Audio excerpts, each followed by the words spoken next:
તો આજે બનાવવાનું છે ઓળો, જુવારના રોટલા અને ખીચડી. રીંગણામાં કાપા મારી લીધા છે, ધાણા ભાજી, ટમેટાં, લીલી ડુંગળી સુધાર નાખી છે અને મરચાં બી કાપી નાખ્યા છે.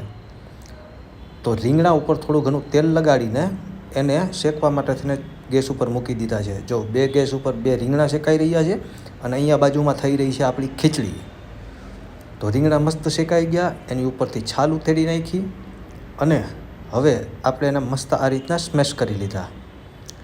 એક કડાઈમાં તેલ ગરમ થઈ ગયું. તેલ ગરમ થાય એટલે એમાં આપણે નાખી દઈશું ચપટીક હિંગ, બીજું કંઈ નહીં. અને એના પછી નાખી દઈશું આપણે આદુ મરચાંની પેસ્ટ. એ થઈ ગઈ એટલે એમાં નાખી દીધી લીલી ડુંગળી, ટમેટાં અને કાપેલા મરચાં. એને મસ્ત થોડીક વાર સાંતળી લેશું અને એના પછી એમાં હળદર અને નમક નાખીને એને થોડી વાર માટે થઈને હલાવીને પાકવા દેશું.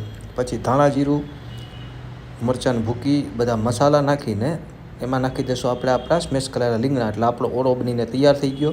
અહીંયા જુવારનો લોટ આપણે બાંધી લીધો છે. કોણ કે પુરુષો રોટલા ન ઘડી શકે, તો જો આપણા રોટલા ઘડવાના તૈયાર થઈ ગયા છે. મસ્ત ટીપીને હાથેથી, આપણે ધાબળી બાબડીને ન ઘડીએ ભાઈ, આપણે હાથેથી જ ઘડવાના. મસ્ત નાના નાના મસ્ત મજાના આપણે રોટલા કરી લઈશું. અને રોટલા ઘડાઈ જાય એટલે એને નાખી દઈશું આપણે લોઢી ઉપર. મસ્ત પાકી ગયા છે અને ઘી લગાડી દીધું તો આ મસ્ત મજાના રોટલા તૈયાર થઈ ગયા છે. તો જો અહીંયા ખીચડી બની ગઈ, જુવારના રોટલા અને ઓળો.